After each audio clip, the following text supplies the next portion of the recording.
Welcome to Shorty Supercoach and welcome to Shorty's Say. What on earth is going on? What is happening with the national team? We're talking cricket, we're not talking footy today. I'm driving home from Ballarat at the moment. Normally I'd be doing my press conference at the moment, but obviously I can't do that in the car, so I thought I'd put the recorder on and have a bit of a yak about what has been on my mind a lot for the last 24 hours. I'm embarrassed, I'm shocked, shattered, ashamed, just it's unthinkable what I turned the TV onto last night. I'll get to the press conference, don't worry. I just thought I'd throw the recorder on and hopefully the audio's all right as I drive along. But look, the press conference will come Monday afternoon. We had our local cricket grand final and that went down to the wire, so I was no chance of getting that one out given how late I was at work and driving back to Geelong. But look, if you're not up to date, well, you're under a rock. But ball-tampering, Cameron Bancroft, sandpaper, sticky note, pitch elements on it, making the ball rougher and all that stuff going on with the ball. I mean, it's unthinkable. I mean, I got home last night, put the radio on, and they were talking about what Bancroft had in his pocket, and I thought, well, that sounds a bit funny. I better look that up on the old Google, and I did, and you see it and you go, no, it must be surely not. It walks like a duck, it talks like a duck, and unfortunately I think it's a duck. And as we saw with the press conference after the game, Smith and Cameron Bancroft coming clean, and it just leaves an awful feeling in your stomach. It's an empty feeling, it's a hollow feeling. I can only imagine it feels somewhat comparable to how Essendon supporters felt around the drug scandal. I mean, not to compare the two, but it's in terms of how you feel, potentially similar. And I'm still flabbergasted. I'm pretty rattled. I mean, I love my footy, but I absolutely love watching the Australian cricket team go into play, and Test cricket too. I mean, 2020 is okay, take it or leave it, but Test cricket is where it's at for me, and I absolutely love it. You know, Steve Smith, a hero of mine, you love watching him go about it. And I just cannot believe what we've seen, and I really look forward to the aftermath. And I'm not fully up to date with it. I know Smith and Warner have stood down, and rightfully so, for the remainder of the series. I didn't catch all of the Cricket Australia press conference. I look forward to Monday morning hearing the feedback on SEN, what happens with more sanctions. My personal opinion, I think whoever is accountable, whether it's the whole leadership group, is it the whole team? I'm pretty sure it's just the leadership group that's at fault here. They should be sanctioned, and sanctioned hard. Heads should roll. There's no doubt about that. The captaincy should be stripped. Warner should lose his leadership role as well. And if Lehman had anything to do with it, he should also get the boot. Now, in terms of suspension, well, you've got to put him out of the game for a little bit. I mean, this isn't just un-Australian. This is un-anything. I mean, no one on earth should be cheating so blatantly. I mean, it makes the mind boggle. And yes, there's people who match fix and money talks and things like that, but the whole day I've been trying to figure out in my head how they gathered around in the break and as a team and a group thought, yeah, this is a pretty good idea. Yeah, we can get away with this. And we all have some crazy ideas from time to time, but generally the sensible ones at some stage before the matter is carried out, sense kicks in and it dawns on you, what the hell are we doing? I don't know how at no point did any of the leaders in the Australian locker room not either have the balls or the common sense to stand up and say, this is just not right. This is cheating.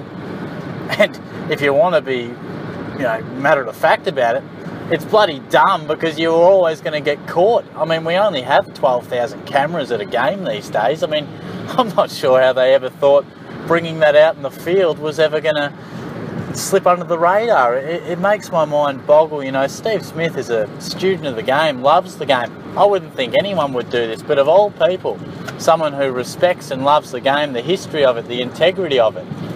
It's just sad. It's shocking, it's pathetic, it is sad. He's the best since Bradman, and now forever will his legacy be tarnished. It's unbelievable. It makes me, you probably hear the the difference in my voice from when I first started this podcast and now. It frustrates me. It really annoys me. I don't know how and why they came to that conclusion to cheat. I mean, I know Australia is an aggressive side. We sledge. We toe a pretty fine line. And I like that. I love our aggression and how we do, you know, at times maybe overstep it. But that's just what you get sometimes when that's the style of game you play. But I never thought we would overstep this line. I mean, it's unbelievable to think. You know, I switched the TV on at work to watch a bit of the game and keep up the score as I always do. And I turned it off after 20 minutes. I just felt uncomfortable. It was like going to dinner with your ex-girlfriend who's cheated on you. I just didn't feel right. I wasn't comfortable. I felt like I was watching onto something and trying to get involved and encourage something that had just brutally let me down just previously. And I look forward to what happens because heads are going to roll.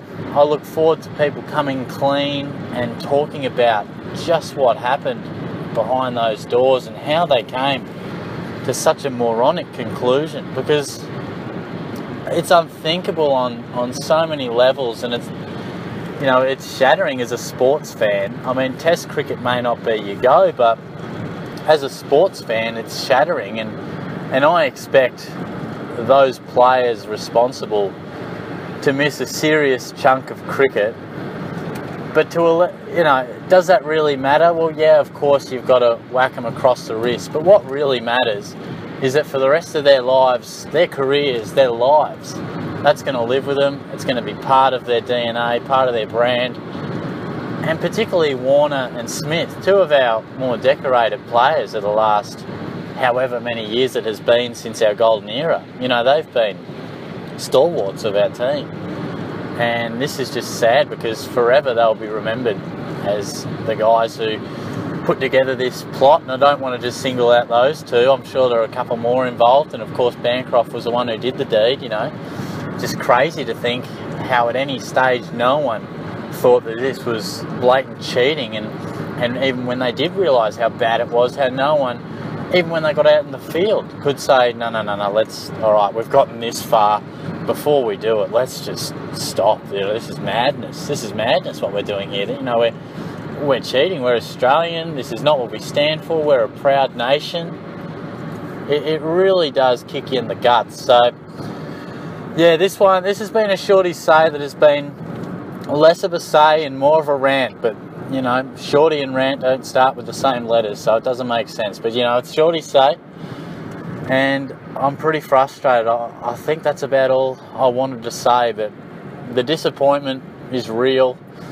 The sanctions that will come are enormous, and it's a dark, dark day in Australian cricket, and a day that I'm not sure has sunk into the public just yet, or maybe I haven't been looking at the media close enough as I've been at work, but it seems as if Monday morning around the water cooler, it'll really dawn as the papers, the back pages come out and it's all across the media.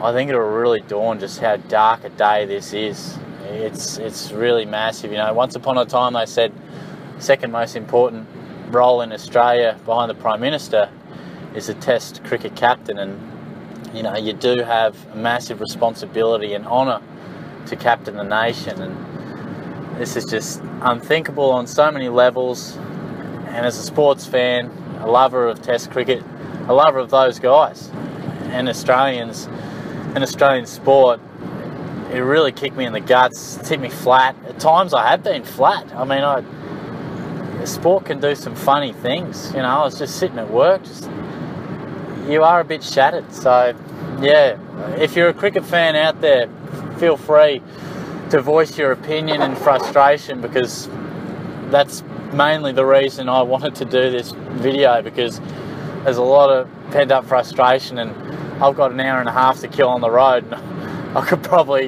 use the whole hour and a half to kill it by talking about this and my frustration. And I don't know what it holds for the rest of the series in terms of results. I don't think I care. I don't think I really want to see them win.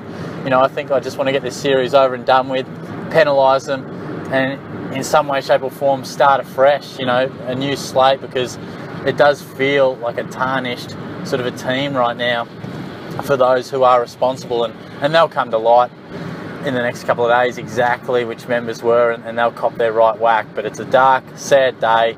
It's embarrassing. Part of you is ashamed, part of you is just shattered and disappointed, and overall it's sad. So I'm going to cut it off there because, as I said, I could go on and go on. But look, if you're a cricket fan out there, give me your opinion. Let me know what you're thinking. I'll be back for my press conference, don't you worry. I will certainly have that coming mid-Monday when I get the opportunity. But I'll talk to you guys soon. Cheers.